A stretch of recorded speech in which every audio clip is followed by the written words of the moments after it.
Chaque jour, retrouvez les 4 programmes Fréquence Évasion Radio et Monte Carlo Azur en live. Des podcasts gratuits, des infos concernant vos émissions préférées sur les sites de fréquenceévasion.com et montecarloazur.com. YouTube est un complément des programmes de Fréquence Évasion avec plus de 500 vidéos à votre disposition. Bonne journée sur Fréquence Évasion, la radio d'expression. La clé du mystère sur Fréquence Évasion, histoire insolite, recherche et témoignages. Dans quelques instants, la clé du mystère sur Fréquence Évasion, nous serons en compagnie d'Elisabeth de Caligny pour la deuxième partie de l'incroyable histoire de Marthe Robin. À tout de suite. Chaque jour, sur Fréquence Évasion Radio, recherche, ovni, paranormal, faits de société, protection de l'environnement et les rendez-vous avec vos stars préférées dans Paroles de Stars. Fréquence Évasion, c'est également la voix des sudistes en Principauté de Monaco et dans le Grand Sud. Fréquence Évasion Radio, dites-nous tout. Dites-nous tout. Dites-nous tout.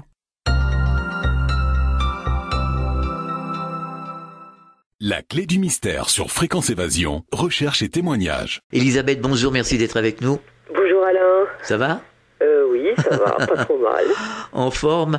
Alors, Elisabeth, aujourd'hui par téléphone. Hein. Oui, par téléphone, parce que, bon, en forme, mais pas mes PC, qui décident de faire des fantaisies. Bon, bah voilà. Donc, voilà. On va le faire par téléphone. Exactement. Alors, nous allons poursuivre l'histoire de Marthe Robin. C'est la deuxième partie et c'est à vous.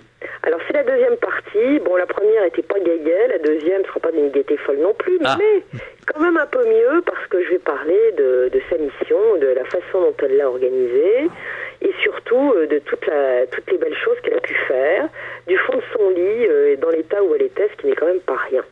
Mais je n'avais pas terminé sur les particularités de Marthe Robin la dernière fois. Et je n'avais pas vraiment parlé de ses visions. Et c'est quand même intéressant d'en parler parce que, vous savez, quand on parle des mystiques, ils ont des visions. Mais qu'est-ce qu'ils voient et comment voient-ils ? Alors, Marthe va expliquer qu'elle a plusieurs types de visions. Elle a des visions dites corporelles. Alors, les visions corporelles, elle voit des personnages bien vivants avec ses yeux. C'est-à-dire, c'est comme si les personnages étaient devant eux. Et ça sera le cas de Jésus, ça sera le cas de la Vierge Marie, mais aussi du démon. Et puis, elle a des visions dans sa tête. Alors ça, ce sont les visions imaginatives. Et enfin, il y a une troisième catégorie de visions qu'elle qualifiera de visions dites intellectuelles, comme celle qu'elle va avoir avec chacun des membres de la Trinité.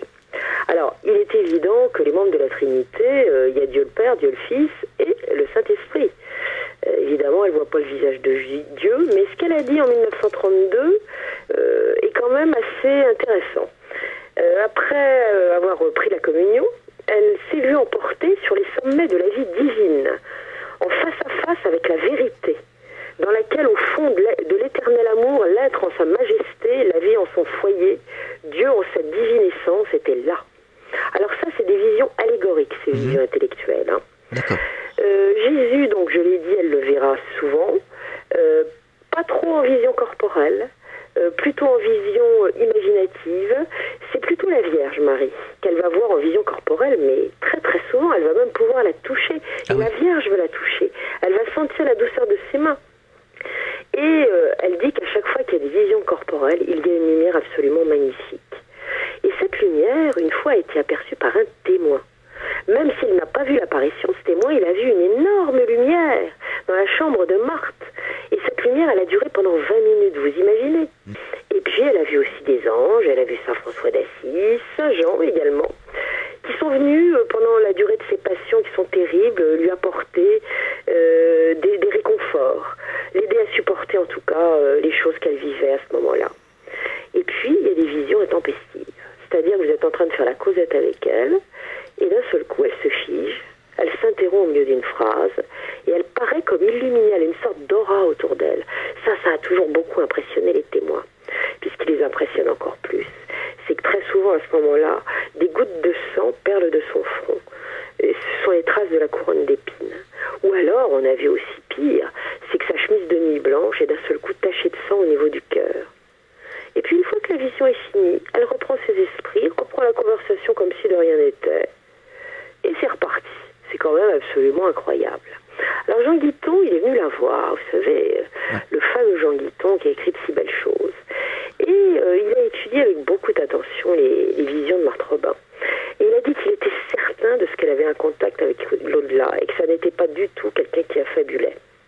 Mais Marthe ne voit voit pas que des saints, ou Jésus, ou la Vierge, elle voit aussi les âmes.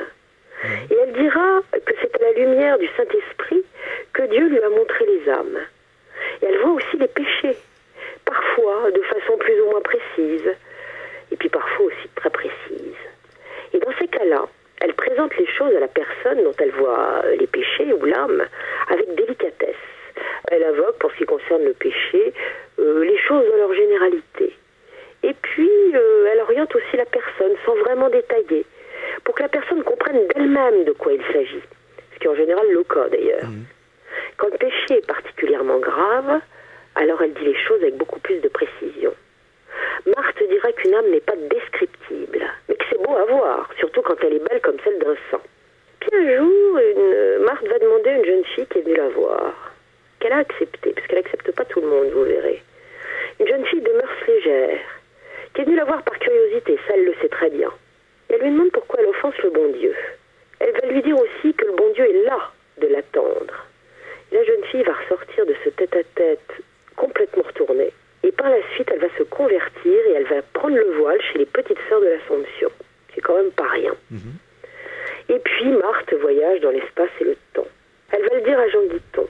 Elle dit qu'elle connaît beaucoup de lieux, qu'elle est dans son lit, certes, qu'elle ne sort pas d'entre ses quatre murs, mais qu'elle peut aller où elle veut, où Dieu l'emmène, où elle a envie d'aller. Elle connaissait ainsi parfaitement la petite église de l'île Bouchard, où je suis allée au mois de janvier dernier d'ailleurs. Et c'est une petite église où la Vierge est apparue à 3 petites filles en 1947. Elle va dire aussi, Marthe Robin, qu'elle s'est retrouvée dans la chambre du pape Pie XII quand il était à l'agonie. Et qu'elle a prié pour lui à ce moment-là, qu'elle a vu également quand sa mère partait, quand elle était à l'agonie, et ça je reparlerai de cet épisode tout à l'heure. Donc elle a cette capacité de se déplacer dans l'espace et le temps. Alors l'intimité de la Vierge Marie avec Marthe Robin, j'en ai parlé tout à l'heure, c'est absolument merveilleux. C'est quelque chose d'extraordinaire et de très émouvant en même temps. Marthe va la voir, la Vierge, le plus souvent durant ses passions, soit le vendredi, soit le samedi. Il y a un élan d'amour spontané qui porte Marthe vers la Vierge. Elle va dire, on n'est pas porté à se mettre à genoux, mais à se jeter dans ses bras. Et ça, c'est quelque chose qu'elle confiera à Jean Guiton. Et puis elle va en faire une description très précise en 1942. Elle va dire à propos de la Vierge, son visage est d'une beauté incomparable. On ne peut pas décrire les traits de la Vierge car ils sont tous parfaits. Il est doucement lumineux, rien d'éclatant et c'est plus beau. La Vierge m'émerveille par sa beauté, dans son attitude, dans son geste.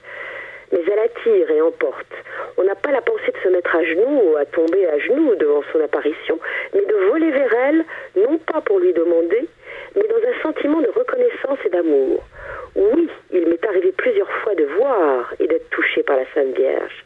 Quant à la manière de se faire voir, elle est différente selon les cas. Ou elle est jeune, ou elle est âgée. Ou dans la joie ou dans la douleur, comme à la Salette. Elle m'a parfois soulevée, aidée avec ses mains. Marie va lui apparaître très souvent lors des attaques du démon durant ses passions. Et elle dit alors, quand la maman apparaît, il ne peut plus rien sur elle, rien. Elle est si belle, non pas seulement de visage, il n'a aucun pouvoir, aucun.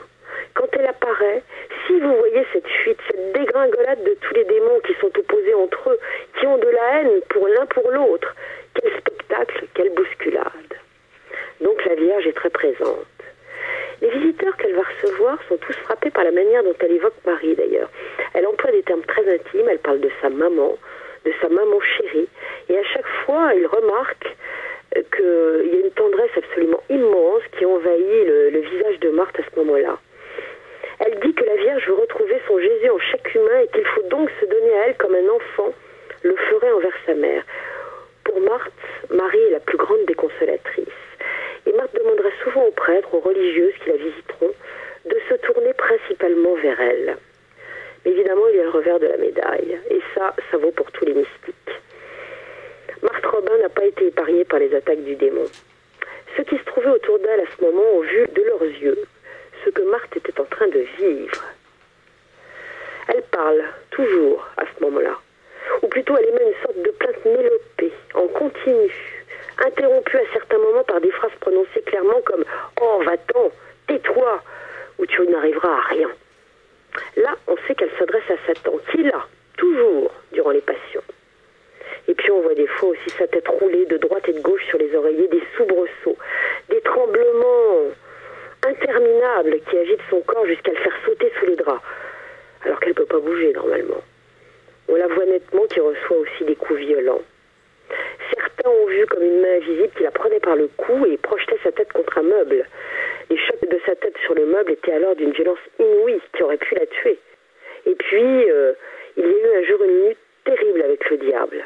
Et puis, on l'a vu pousser à ce moment-là des cris rauques, avec un cri plus puissant que les autres, un râle même, une sorte de cri de sauvage. C'était une force terrifiante qui la malmenait. Et un jour, le père Finet, qui a vu une de ces attaques, dira qu'il a eu du mal à la retenir pour qu'elle ne soit pas éjectée de son lit. Ça s'est passé aussi sous les yeux de Monseigneur Pic, l'évêque, qui en a été bouleversé. Le démon lui a cassé les dents, il lui cassera des côtes aussi en la malmenant. Ce sont des combats, des souffrances physiques, morales. Les plaintes diminuent toujours tout à coup, à une heure très précise, le vendredi, vers 15h, l'heure de la mort du Christ. Et on l'entend toujours dire à ce moment-là, comme le Christ, « Mon Père, pourquoi m'avez-vous abandonné ?» Puis on entend des petits « ha-ha » octés, puis des claquements. Et puis elle dit soudain « Mon Dieu, je remets mon âme entre vos mains ». Et là, il y a cette mort apparente qui durera pendant une quinzaine de minutes et qui causera beaucoup d'angoisse à tous ceux qui auront assisté à ça. Et puis Marthe aussi a une particularité. C'est comme certains mystiques, elle ne s'est pas nourrie pendant pratiquement toute sa vie. À partir du moment où elle n'a plus pu se nourrir, on ne la verra jamais plus manger. En fait, elle ne peut plus se nourrir. Pourquoi ? Parce qu'elle ne peut plus déglutir. Et c'est quand même absolument incroyable parce que quelqu'un qui ne se nourrit, parce qu'elle ne se nourrira que d'une hostie qu'on lui donne une fois par semaine, et qui perd des quantités de sang absolument invraisemblables à chaque passion, on se demande comment elle peut survivre. Alors le père Finet, qui est son conseiller spirituel, qu'il deviendra, je vous en parlerai tout à l'heure, va expliquer qu'en fait, ça n'est pas son sang qu'elle perd, c'est celui de Jésus. C'est comme s'il y avait un transvasement dans le corps de Marthe, de ce sang qui s'écoule et qui n'est pas le sien. Alors qu'est-ce qui la maintient en vie ? Donc cette hostie qu'on lui donne, qui est la seule chose qu'elle puisse absorber. Elle dira d'ailleurs, j'ai envie de crier à ceux qui me demandent si je mange, que je mange plus qu'eux, car je suis nourrie par l'Eucharistie du sang et de la chair de Jésus. Et alors les hosties, j'en avais parlé une fois, les hosties, il y a eu des surprises avec des hosties, parce qu'on a pu les analyser dans les temps modernes. Et on s'est aperçu que dans certains cas, des hosties qui avaient été profanées ou qui étaient tombées, qu'on avait mis dans de l'eau, eh bien, quand on les avait fait analyser, et c'était le cas du pape François, quand il était encore évêque à Buenos Aires, sur une histoire comme ça, il avait fait analyser par des laboratoires américains le bout de chair qui était devenu une hostie. Et on s'était aperçu que cette hostie s'était transformée donc en chair, mais que c'était une partie d'un cœur, d'un organe. Et le spécialiste avait pu définir que ce cœur avait subi des souffrances terribles. Ce tissu reflétait la souffrance du cœur de la personne à laquelle il avait appartenu. Et ça, quand le biologiste l'expert s'était rendu compte, quand on lui a dit que c'était une hostie qui s'est transformée comme ça, il en était resté époustouflé. Donc, ce que dit Marthe n'est pas une chose qui relève de la fiction, semble-t-il, que l'hostie, eh bien, c'est vraiment le corps de Jésus et ça peut le devenir. En tout cas, de façon évidente et matérielle, un bout de chair, si dans certaines circonstances. À Jean Guiton, elle dira qu'au moment où elle reçoit l'hostie, la prise de possession est si envahissante, si forte, si puissante, qu'elle perd à ce moment-là tout contact humain. Et des témoins qui la verront déjeuner, si je puis dire, de cette hostie, diront qu'ils ont vu des phénomènes extraordinaires. C'est-à-dire que la plus souvent, l'hostie s'échappe des mains du prêtre qui la lui offre, pour entrer dans sa bouche, comme si elle volait. Ou alors, on voit cette hostie se poser directement sur ses lèvres, et sans qu'elle fasse un mouvement, parce qu'elle ne peut plus déglutir, elle ne peut plus bouger, eh bien l'hostie rentre directement dans sa bouche. Un prêtre dira, je suis très ému de la voir se détacher de mes doigts, il parle de l'hostie, pour entrer elle-même dans la bouche de Marthe. Le père Finède éclairera alors le visage de Marthe, et là le prêtre la verra en extase. Il n'avait jamais rien vu de plus beau, dira-t-il. Marthe a beaucoup de visiteurs, elle a des religieux évidemment, mais elle a les enfants du patronage dès 1928 que lui amène le Parfort, et puis l'abbé Perrier lui amène ses enfants de cœur. Le père Fort, qui est à l'époque son directeur spirituel, a bien compris qu'elle s'ennuie. Parce que Marthe, c'est quelqu'un de vivant, c'est pas une morte vivante au fond d'un lit. C'est une joyeuse. Elle aime parler, elle aime la vie. Et du coup, bien le père Fort va citer différentes personnes à venir lui rendre visite. Alors il y a des ouvrières de la vallée, des voisines. On parle de choses et d'autres, de la pluie et du beau temps. Et puis des petits problèmes de chacune. Alors Marthe fait des suggestions, on dira souvent que ses conseils sont pertinents. Et puis, elle raconte ses histoires avec le démon durant sa passion. Mais elle raconte ça avec tellement d'humour que tout le monde est plié de rire. C'est quand même pas banal.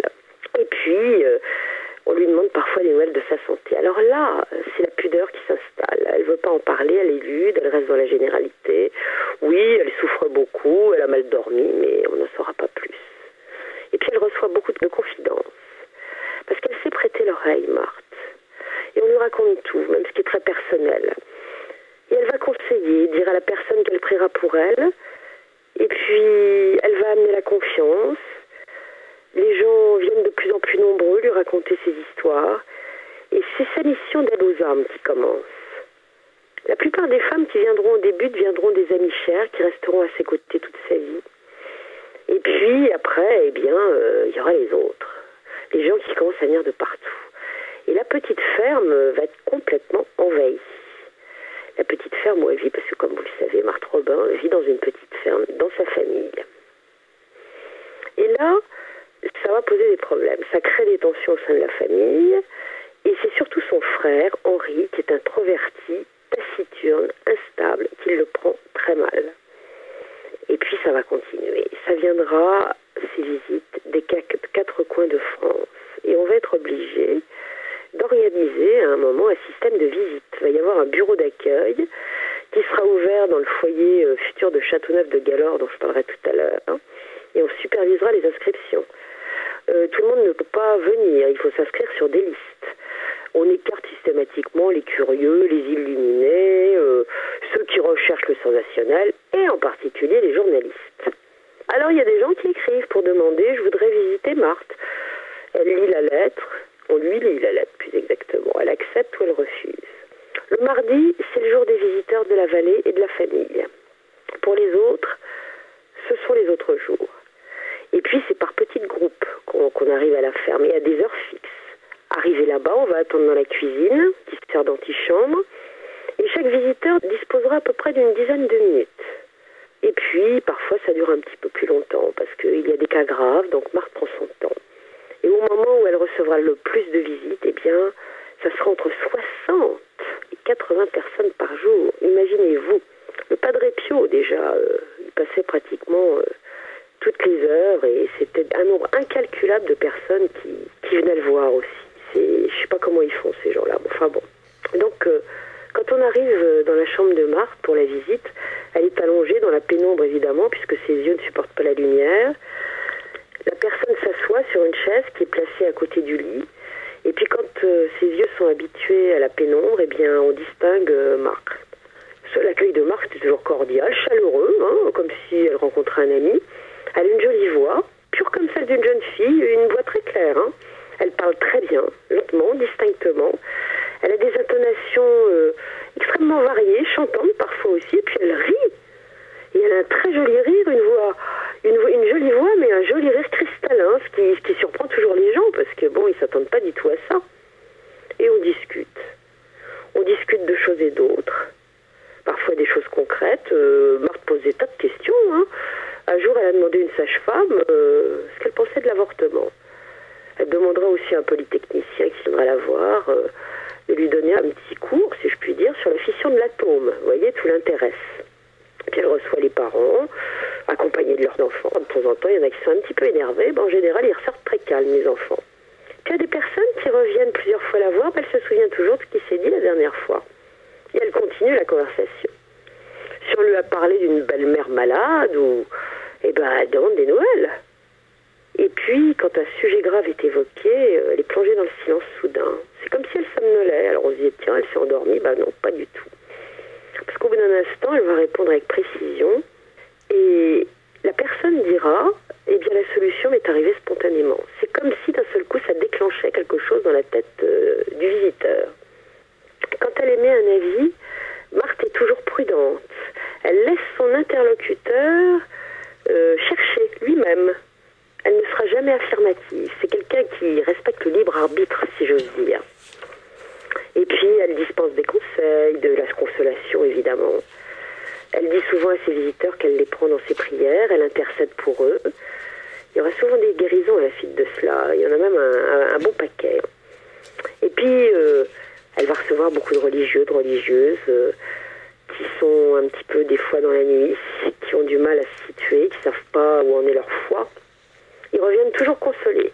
Et elle va surtout, et ça elle est connue pour ça, être à l'origine de vocations sacerdotales très nombreuses. Une quarantaine seront répertoriées officiellement, ce qui n'est pas rien. À la fin de l'entretien, on récite toujours une prière. Il s'agit le plus souvent du « Je vous salue Marie », mais de temps en temps, elle dit aux gens « Quelle prière voulez-vous qu'on récite ensemble ?» Et puis si la conversation était très intime, on se fait la bise en partant, tout simplement. À la fin de la journée, Marthe est exténuée, le lendemain, ça recommence. Elisabeth, on marque une pause, on revient dans quelques instants. Réactualisez régulièrement toutes vos applications iPhone et Android sur les sites de Fréquence Évasion Radio et Monte Carlo Azur. FréquenceÉvasion.com, FréquenceÉvasion2.com et MonteCarloAzur.com. Fréquence Évasion. Fréquence Évasion. La clé du mystère sur Fréquence Évasion, recherche et témoignages. Nous sommes de retour pour la deuxième partie de la clé du mystère sur Fréquence Évasion, toujours en compagnie d'Elisabeth de Caligny, qui nous raconte l'incroyable histoire de Marthe Robin. Et maintenant, je vais vous parler évidemment de la grande œuvre de Marthe, les foyers de charité. Le 2 février 1932, elle va écrire dans son journal que Dieu fasse de moi un foyer pour purifier le monde et embraser les âmes. Elle ne croit pas si bien dire. Parce que voilà qu'en 1933, elle va avoir une vision de Jésus qui va lui parler d'une œuvre splendide qu'il veut réaliser sur la terre à la gloire du Père. Et elle comprend bien vite que pour réaliser cette œuvre, c'est elle qui a été choisie. Et il faut que cette œuvre, elle soit édifiée. Elle doit commencer sur la petite commune de Châteauneuf-de-Galore où elle demeure. Alors elle n'est pas très enthousiaste au départ. Elle se demande vraiment comment elle va faire, mais Jésus ne lâche pas le morceau, si je puis dire. Il est pressant, il est précis. Et il demande que soit créée au plus vite une école pour enfants et jeunes filles, que sa Sainte Mère, donc la Vierge, comblera de tout son amour et de sa protection. Alors Marthe est stupéfaite, parce qu'elle se dit comment je vais faire, elle doute, elle s'angoisse, elle demande des détails, et Jésus va lui répondre avec précision et autorité, il va désigner l'endroit où l'école doit être construite. Alors évidemment, c'est pas gagné, parce que, je vous en avais parlé lors de la dernière émission, le contexte anticlérical du lieu est évident, on bouffe de la calotte. Et aller construire une école religieuse, ou du moins de cette nature-là, au milieu d'une vallée où on a chassé les écoles religieuses depuis longtemps, où on ne va pratiquement plus jamais à la messe, c'est pas évident. Mais elle a été chargée de cette mission, donc elle va réfléchir, elle va en parler à son directeur spirituel, et on va convenir que le meilleur lieu pour édifier cette école, pour créer cette école, c'est le vieux château, l'ancien château qui domine Châteauneuf-de-Galore. Sauf que il est dans un état lamentable, ce château. Il faut trouver 140 000 francs pour au moins pour restaurer tout ça, sauf qu'elle n'a pas un sous-vaillant. Mais elle se dit, peu importe, on les trouvera. Et puis on les trouvera d'ailleurs, parce qu'il y aura des dons. Et cette école va ouvrir à la rentrée 1934 avec 7 enfants inscrits, dont une nièce de Marthe. Et elle a cette idée, il y a l'école, c'est très bien, mais elle a cette idée des foyers de charité. En 1936, février 1936, il y a un personnage important qui va rentrer dans la vie de Marthe. Il s'agit de l'abbé Georges Finet, qui est un prêtre issu de la grande bourgeoisie lyonnaise. Et ce prêtre-là, qui va devenir plus tard son directeur spirituel, va être celui qui va lui permettre d'édifier son œuvre, qui va activement, très activement y contribuer. Ce prêtre, Marthe va le rencontrer d'une façon impromptue. Comme elle avait eu l'idée de placer sa petite école sous la protection de la Vierge, elle décide que doit y être apporté un tableau la représentant. Alors ce tableau va être réalisé et par un concours de circonstances, c'est ce fameux abbé Finet, qu'elle n'a jamais vu ni d'Adam, qui va être amené à lui livrer le fameux tableau. Alors lui aussi voue une immense dévotion à la Vierge. Arrivé sur place, il vient évidemment rendre visite à Marthe, lui présenter le tableau. C'est Marie médiatrice que cela représente. Marthe est toute émue. Elle est toute émue, non pas par le tableau, mais de voir le prêtre. Parce qu'elle le connaît. Elle l'a déjà vu à 2 reprises. Enfin, vu par la façon de parler. Elle ne l'a pas vu de la manière habituelle. En fait, elle a déjà eu plusieurs visions de lui. Enfin, plusieurs, 2. Dans la première vision, il se trouvait au chevet d'un enfant malade. Elle l'avait vu l'assister dans ses derniers instants. Et elle avait vu son visage comme avec une sorte de zoom. Et ses traits étaient si clairs, si précis, qu'elle ne pouvait pas les oublier. Et en plus, elle avait une mémoire phénoménale, Marthe. Donc quand elle va voir le père Finet, elle le reconnaît. Mais elle l'avait déjà vu une autre fois aussi. En 1930, novembre 1930, il va y avoir une catastrophe épouvantable à Fourvière. Un glissement de terrain. La colline va s'effondrer en partie. Sur des immeubles, des maisons, il va y avoir des tas de gens qui vont mourir. Et au milieu de ce chaos, elle va remarquer un prêtre debout. Et ce prêtre, eh bien, c'est l'abbé Finet, qu'elle reconnaîtra. Alors, tous les deux vont parler de leur amour pour la Sainte Vierge. Le prêtre va être épaté par la connaissance théologique qu'il a de la Vierge. Elle l'appelle sa maman chérie, certes, mais elle connaît tellement de choses sur elle. Il en ressort ébloui. Et puis la conversation va virer sur la situation de l'Église en France, qui est dramatique à cette époque-là.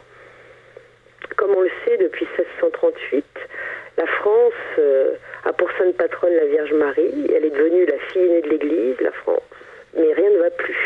Au XXe siècle, les choses n'en sont plus là. Donc les deux s'en désolent.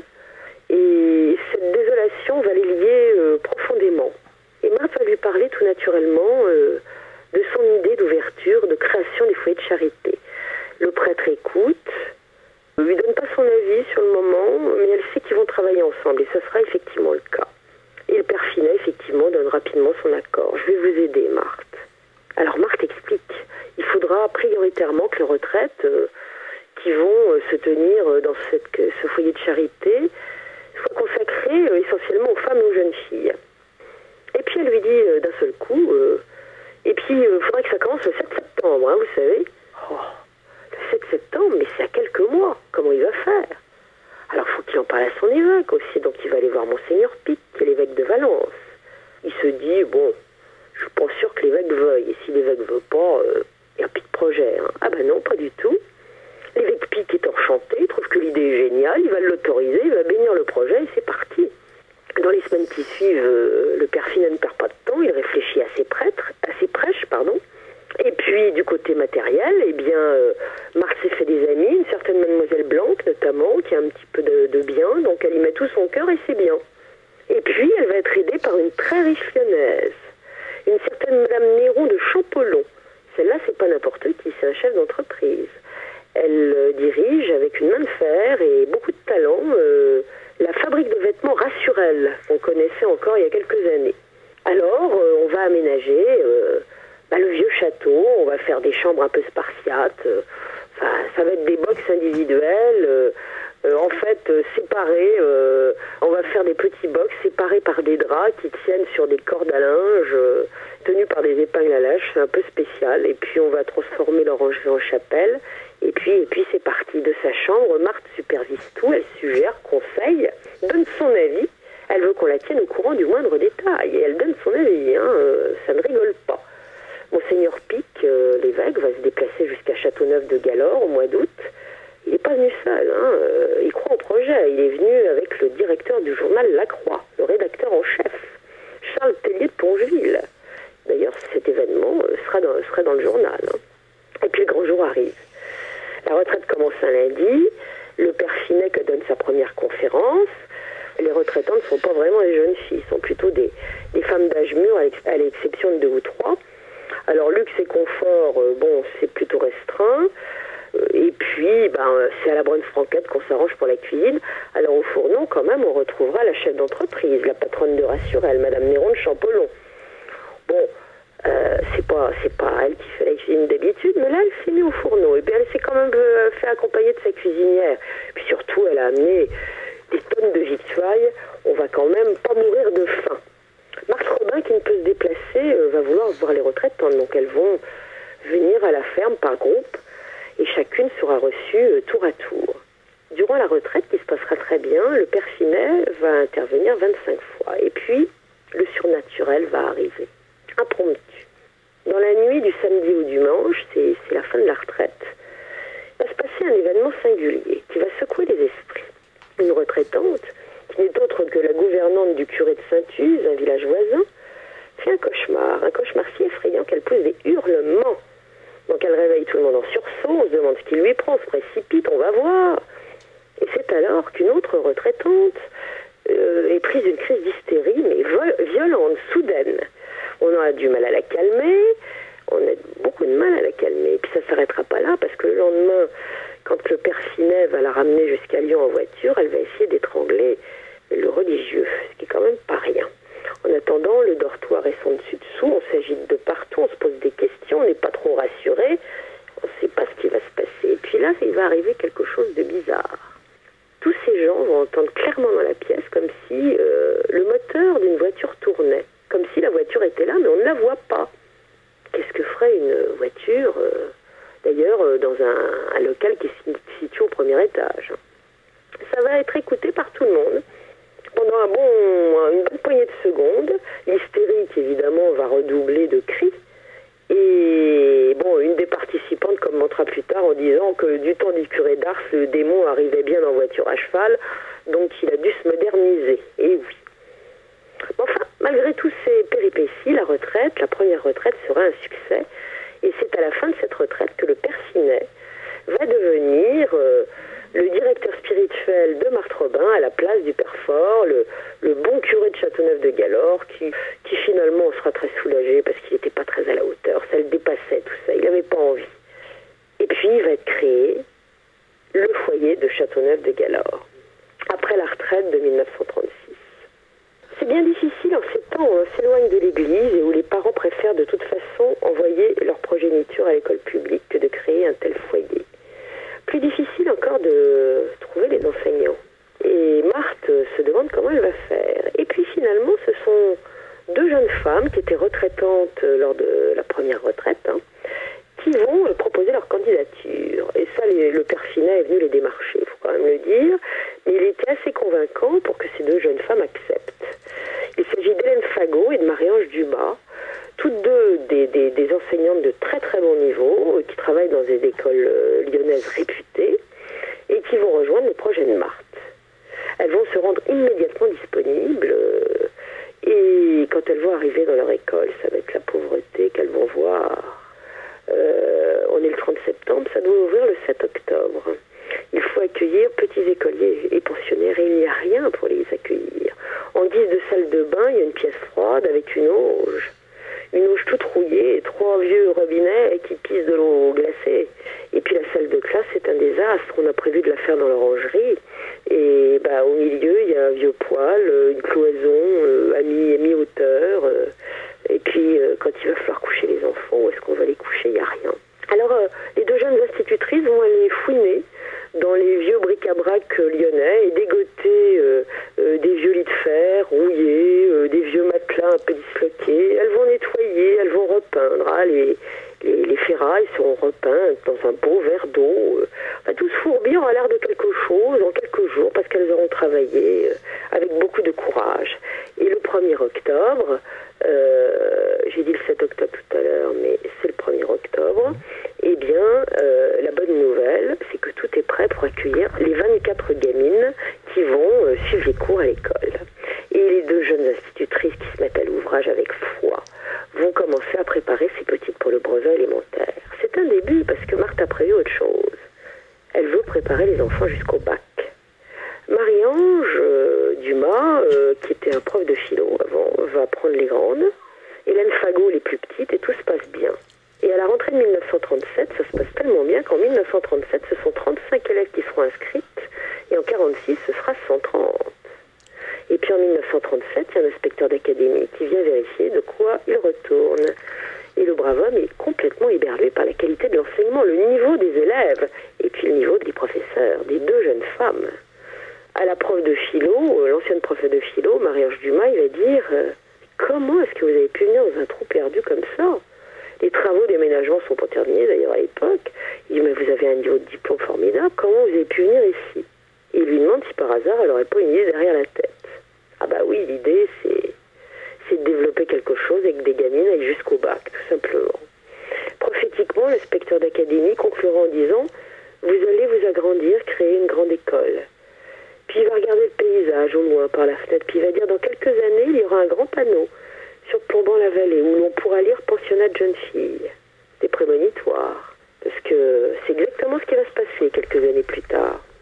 Parce que c'est en effet en plein conflit mondial que Marthe va avoir une vision lors de sa passion du vendredi.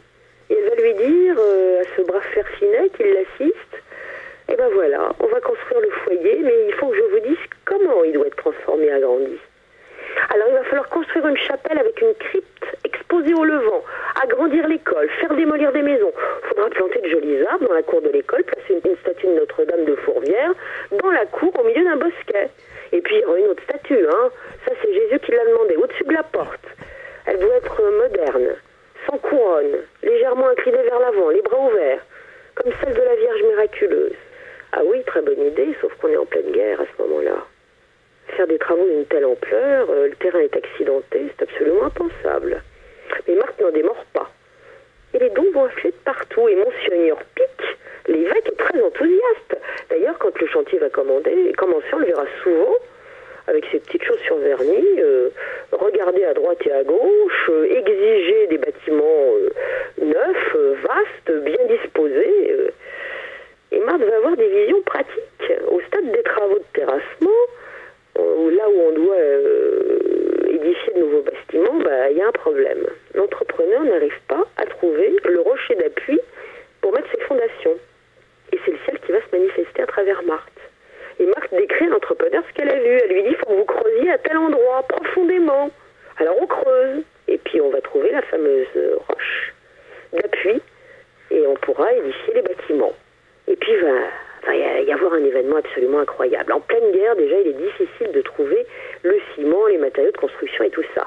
Ce type de denrée est rare. Eh bien, la Fondation va arriver à se procurer tous les bons pour pouvoir obtenir ces différents matériaux. Mais plus encore, dans le merveilleux, des camions de livraison qui n'étaient pas prévus vont se tromper de route, arriver direct sur le chantier, livrer leurs marchandises qui vont être utilisées. Et quand ils vont s'apercevoir de l'erreur, elles ont déjà été utilisées. Donc c'est un don du ciel, gratuit. Et puis il va y avoir un autre phénomène surnaturel. Durant la retraite de Noël 1936, précisément dans la nuit du 31 décembre au 1er janvier, un nouveau phénomène va se produire, et pas n'importe lequel. La terre va se mettre à trembler sous l'école avec une telle violence que le père Finet va tomber de son lit, et qu'une bonne dame qui était en train de ronfloter dans un fauteuil va tomber de son fauteuil. Le lendemain, les journaux vont relater la secousse, le séisme, et on s'apercevra que l'épicentre était exactement à Châteauneuf-de-Galore. Et il y avait déjà eu un autre phénomène surnaturel quelques jours auparavant, c'est que quand on était rentré dans la chapelle qui se trouvait dans l'orangerie, eh bien, pendant quelques instants, de nombreuses personnes avaient ressenti un parfum absolument délicieux, pendant que le même phénomène se produisait au même moment dans la chambre de Marthe. Les retraites vont se succéder, de plus en plus de monde y participe. Elles deviendront mixtes, ces retraites, à partir de 1941. Par contre, hommes et femmes sont séparés, même les époux. Et en 1947, ce sont des religieux qui pourront y participer. Avec le père Finet, tout se passe au mieux. Il est paternel, il entoure beaucoup Marthe. Et une solide amitié, une grande intimité. Il la protège beaucoup, la rassure. Il assiste à toutes ses passions, évidemment. Il prend des notes qui s'avéreront extrêmement importantes pour sa cause de béatification. Et il va organiser les visites de Marthe de plus en plus nombreuses. Et puis, il y aura beaucoup de monde quand même. ça va pas vraiment l'écarter de sa famille, mais bon, des gens qui étaient très intimes et qui venaient aller à brûle-pourpoint avant, ils ne peuvent plus. Donc c'est compliqué. Puis il y a de plus en plus de monde, donc il faut agrandir. Donc le père Finet va avoir l'idée de faire agrandir l'habitation de la ferme où se trouve Marthe. Un bâtiment supplémentaire à l'arrière de la maison qui donne sur les champs va être construit. C'est là qu'on installera sa chambre. Et donc, ça va la faire rire, Marthe. Elle appelle ça le château du père Finet. Elisabeth, on marque une pause, on revient dans quelques instants. Chaque jour sur Fréquence Évasion Radio, vos rendez-vous quotidiens. Écoutez Fréquence Évasion en téléchargeant l'application iPhone ou Android et retrouvez-nous sur www.fréquenceévasion.com. Infos, chroniques, interviews et détente. Fréquence Évasion Radio, dites-nous tout. Fréquence Évasion. Fréquence Évasion. La clé du mystère sur Fréquence Évasion, recherche et témoignages. Nous sommes de retour pour la deuxième partie de la clé du mystère sur Fréquence Évasion, toujours en compagnie d'Elisabeth de Caligny, qui nous raconte l'incroyable histoire de Marthe Robin. Il y a des hauts et des bas chez Marthe. Et puis il va y avoir des événements qui vont la bouleverser, notamment la mort de sa mère, qui va partir le 22 novembre 1940, qui va laisser Marthe désespérée, car... comme je l'avais dit, Madame Robin s'occupait de sa fille, elle dormait dans sa chambre, elle s'occupait d'elle complètement. Et là, il n'y a plus personne pour s'occuper de ses soins les plus intimes, il n'y a plus personne pour dormir avec elle la nuit. Quand l'état de Madame Robin va s'aggraver brutalement, on va l'emmener à l'hôpital de Lyon pour l'opérer. Et là, il va se passer quelque chose de phénoménal. Marthe verra toute l'opération à distance et elle la décrira. Et quand ça sera rapporté aux chirurgiens, ils vont être absolument stupéfaits. Et puis comme il n'y a plus rien à faire, on va ramener la pauvre femme en ambulance. À ce moment-là, Marthe vit sa passion, mais on va la faire quand même venir dans la chambre, sur le lit d'à côté. Et puis à un moment, le père Finet va demander à l'ambulancier qui est présent de soulever Madame Robin pour approcher son visage de celui de sa fille. Et Marthe va recevoir le dernier baiser de sa mère, ses derniers mots aussi, puisque ça sera un petit mot. Elle lui dira petit. Et puis elle va partir. Marthe dira après que pour une fois, le diable n'est pas venu. Il est venu à toutes ses passions et là, lors de celle où sa mère est décédée à ses côtés, il n'est pas venu. Madame Robin avait failli décéder quelques années avant, en 1937. Elle avait une occlusion intestinale d'une gravité totale et on pensait que sa dernière heure était arrivée.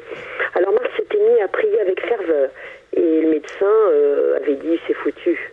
Sauf que quand il va revenir... quelques heures plus tard, examiner Madame Robin, eh bien, il n'y a plus d'occlusion intestinale. Ça va l'énerver, ce brave homme. Il ne va pas comprendre. D'ailleurs, il n'a rien compris.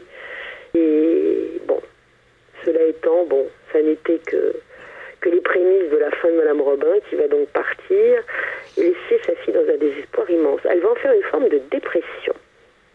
Et le père Finet dira que cette dépression relève probablement de toute cette charge qu'elle a prise du purgatoire de sa mère, qui a ainsi pu monter directement au ciel. Mais bon, l'état dépressif de Marthe va durer une bonne année. Et c'est pas lié seulement au décès de sa mère, c'est qu'après le décès de Madame Robin, eh bien le frère Henri, qui est quand même très particulier, devient ingérable. Il boit comme un trou. Et quand il boit, il devient violent. Et il n'y a plus personne pour protéger Marthe la nuit dans sa chambre. Et le frère arrive.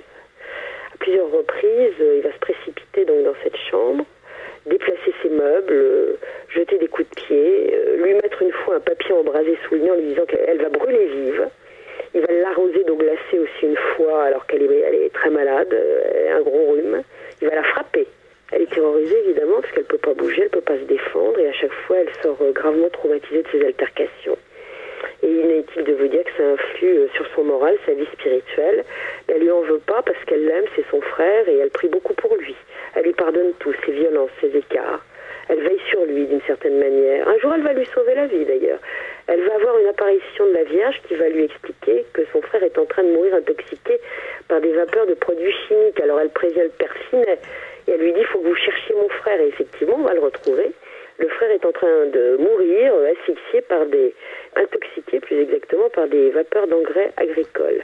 Il sera sauvé grâce à l'intercession de la Vierge Marie. Puis elle sait surtout que son frère ne supporte plus les visiteurs. C'est vrai qu'il n'y a plus aucune intimité.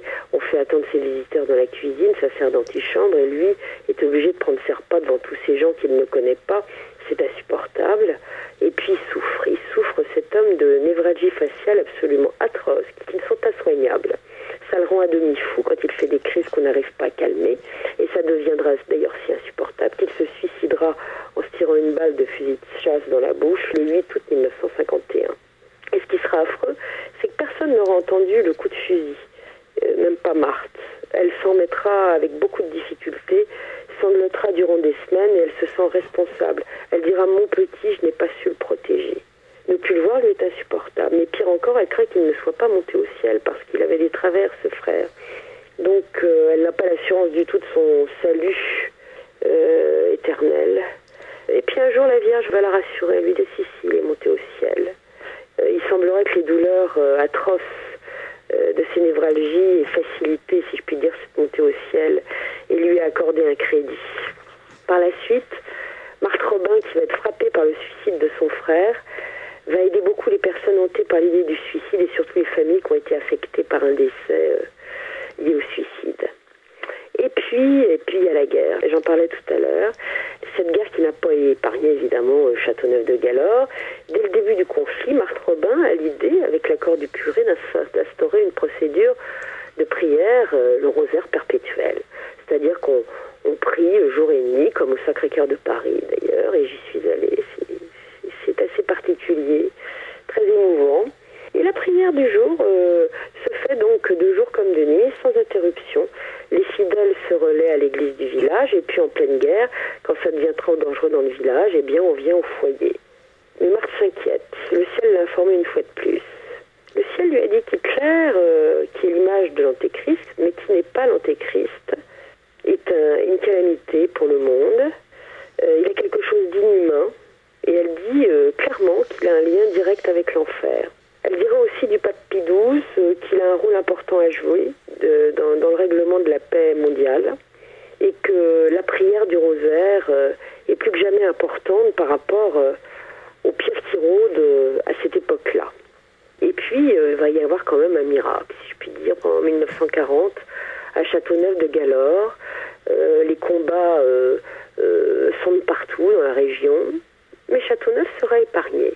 Et puis, à la libération de 1944, alors qu'on se bat toujours de partout, que les affrontements sont terribles, et qu'en prévision de l'arrivée des troupes américaines qui ont débarqué dans le sud, les maquisards attaquent les Allemands qui résistent, eh bien voilà qu'un avion tombe à côté du foyer.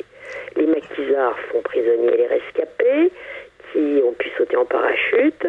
Et évidemment, les Allemands qui sont aux abois, ils vont sur leurs derniers assauts, et ils recherchent évidemment ces maquisards qu'ils ne trouvent pas, donc ils vont prendre des otages, ils vont tuer plusieurs personnes, et puis ils ont décidé que Châteauneuf-de-Galor serait brûlé le 16 juillet à 10h, en représailles. On ne saura jamais pourquoi, mais il y aura un contre-ordre qui va arriver une demi-heure avant, et le village de Châteauneuf sera miraculeusement épargné. En attendant, au mois d'août, les combats s'intensifient, les blessés arrivent de partout, le foyer est transformé en hôpital de campagne, débordé en plus par l'afflux des réfugiés. Les troupes américaines vont finir par atterrir au foyer aussi. Mais le foyer sera épargné pendant toute la durée de la guerre. Et puis il y a quelque chose qu'on doit aussi à Marthe. C'est probablement le sauvetage d'un certain nombre de familles juives. Marthe est absolument scandalisée par la situation des Juifs de France. Durant la Deuxième Guerre mondiale, elle ne décolère pas. Elle ne cesse de rappeler aux uns et aux autres que la Vierge Marie et Jésus étaient des Juifs. Et puis voilà qu'une première famille arrive durant la guerre à sa ferme, en taxi, famille juive, un peu avant l'aube. Elle va se débrouiller pour qu'ils soient hébergés. Et c'est un hôtelier de Châteauneuf qui va héberger comme ça cette première famille et bien d'autres familles juives qui ainsi seront épargnées du pire. Marthe Robin a eu à son crédit différentes prémonitions et prophéties durant la Deuxième Guerre mondiale. Elle va annoncer à diverses reprises par avance des événements qui vont se réaliser. Elle les a vus, elle les a décrits même parfois. Ainsi, en mars 1940, elle va demander à l'évêque, Monseigneur Pic, de contacter d'urgence le secrétaire d'État aux Affaires étrangères. Il s'agit d'Auguste Chantier de Ribes. Et il faut le prévenir cet homme qu'il ne faut absolument pas que l'armée française entre en Belgique et qu'elle continue d'occuper ses positions, car les Allemands ont tendu un piège. Et là, ça ne sera pas écouté. Et il arrivera ce qu'il arrivera. Un peu plus tard, elle fera dire au maréchal Pétain qu'il est mal entouré, qu'il se ferait trahir bientôt. C'est pas trompé, oui. Et puis, sur les prémonitions actuelles, les prédictions actuelles, elle dira en 73 à un religieux qui l'interroge sur l'avenir moral et social de la France. Oh, ce n'est rien à côté de ce qui va nous arriver. Vous n'imaginez pas jusqu'où on descendra. Mais le renouveau sera extraordinaire comme une balle qui rebondit. Non, cela rebondira beaucoup plus vite et beaucoup plus haut qu'une balle. Donc, on n'a pas à désespérer. Alors évidemment, le cas de Marthe Robin fait l'objet de différentes enquêtes de l'Église. Au mois d'avril 1942, l'évêque Pic va demander à Marthe si elle veut bien subir une visite médicale. Elle accepte et c'est ainsi qu'elle va être examinée par un professeur de la faculté de médecine, le docteur Jean de Chaume, ainsi que par un chirurgien, le docteur André Ricard. Ces deux-là vont l'écouter, l'examiner avec la plus grande méticulosité. Ils vont rédiger conjointement un rapport qui servira grandement dans le cadre de la procédure de béatification toujours en cours, puisqu'il n'y en aura jamais d'autre et qu'elle n'est pas terminée, cette procédure. Pour ce qui est des stigmates, ils écriront qu'en l'état des connaissances de la science, ils ne peuvent définir aucune cause naturelle. Puis il y aura d'autres enquêtes. Alors 3 prêtres lyonnais vont venir de leur propre initiative rencontrer Marthe Robin, avec son accord, celui du père Finet. Ils reviendront conquis, rédigeront un rapport extrêmement favorable, en soulignant un état d'équilibre physique et moral presque déconcertant pour une femme dans cet état-là. Et puis, le 7 août 1943, paraîtra une déclaration officielle de l'évêque Pic dans la semaine religieuse de Valence qui lui donne un statut ecclésial. Et ça constitue une reconnaissance certaine qui lui assure la garantie d'une protection pour poursuivre sa mission. Et puis, les foyers vont fleurir à travers le monde. La guerre est finie, la paix est revenue, on ne le sait peut-être pas, mais l'Église française va activement participer à la reconstruction, et notamment entre 1945 et 1965. Et c'est à ce moment-là que les foyers de charité, dont l'initiative de la création revient à Marthe Robin, vont se développer un petit peu partout. Il y a d'abord le foyer de Châteauneuf de Galore, qui s'est bien agrandi, qui a été inauguré après la guerre, le 17 mai 1948, par l'évêque Pic. Puis il y aura un autre foyer qui avait déjà été créé en 1941, en Savoie, à la Léchère-les-Bains, et un autre en 1943 à la Gavotte, dans les Vosges du Rhône. À partir de 1950, ça sera l'explosion. 76 foyers vont être ouverts dans le monde, 24 en Europe, dont 13 en France, 28 en Afrique, 15 en Amérique et 9 en Asie. C'est toute l'œuvre de Marthe, une œuvre immense, sans laquelle rien n'aurait été possible. Elle en a été l'initiatrice, certes, mais le centre, durant toute sa vie. Marthe va suivre la création de chaque foyer. Elle ne se considère certainement pas par la fondatrice, mais elle se sent un devoir moral de suivre, de très près, tout ce qui concerne. Elle se préoccupe de la formation de ceux qui vont animer ces foyers. Pour Marthe, tous ces foyers contribuent au salut du monde.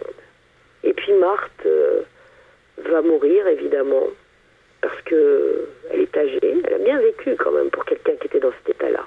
Durant la semaine du 26 au 31 janvier 1980, voilà qu'elle tombe malade. Elle tousse à fendre l'âme.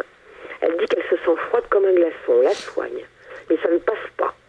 Du 2 au 6 février, son corps est malmené, secoué par une toux absolument effroyable. Le 5 février, la fièvre la gagne. On ne sait plus quoi faire. On vient réciter le chapelet autour d'elle, mais ça ne donne pas grand-chose. Le 6 février, vers 17h, le père Finet vient lui rendre visite et là, stupéfait, il trouve Marthe couchée sur le sol. Son corps est placé perpendiculairement au divan, la tête posée contre le pied du lit. Elle est en chemise de nuit avec des chaussons aux pieds. Alors, il faut savoir que quelque temps avant son décès, Marthe avait retrouvé un peu de capacité de se déplacer. Comme elle s'est évanouie, qu'elle est raide, froide, le père appelle du secours, on vient l'aider, la remettre au lit, mais bon, c'est fini, elle est déjà partie. Le médecin qui viendra constater le décès mentionnera dans son rapport qu'elle ne pesait plus que 25 à 30 kilos, que sa bouche était cornée, dépourvue de toutes dents. Il va aussi constater quelque chose d'étrange. Les artères nasales étaient coupées nettement comme par un bistouri. Pour lui, la survie de Marthe Robin est absolument inexplicable. Et il va découvrir aussi quelque chose d'incroyable. Elle n'était pas toute jeune, Marthe Robin. Eh bien, sa peau était celle d'une jeune fille, absolument pas froissée. Elle n'avait aucun escarre, ses bras étaient souples. Par contre, ses jambes qui étaient repliées sous elle ne pourront jamais être dépliées.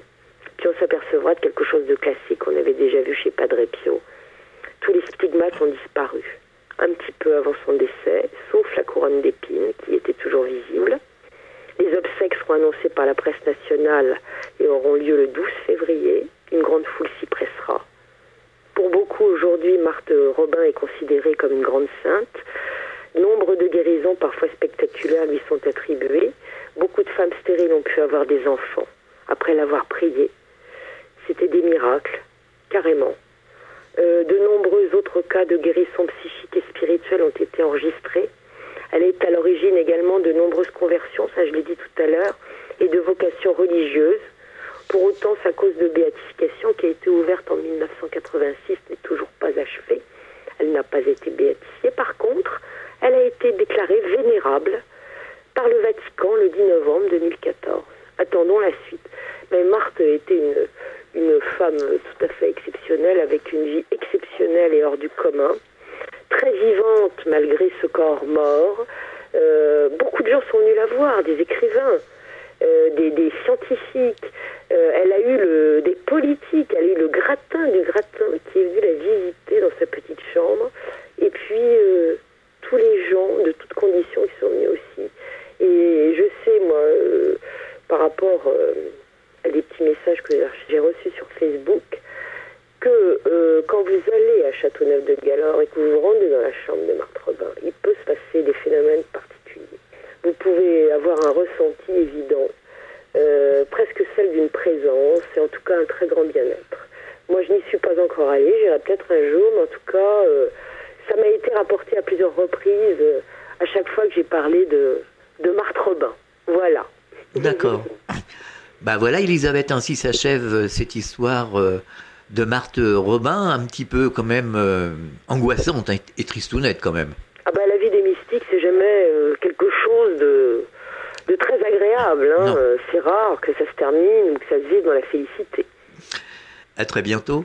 À très bientôt. Au revoir. Au revoir. Fréquence Évasion.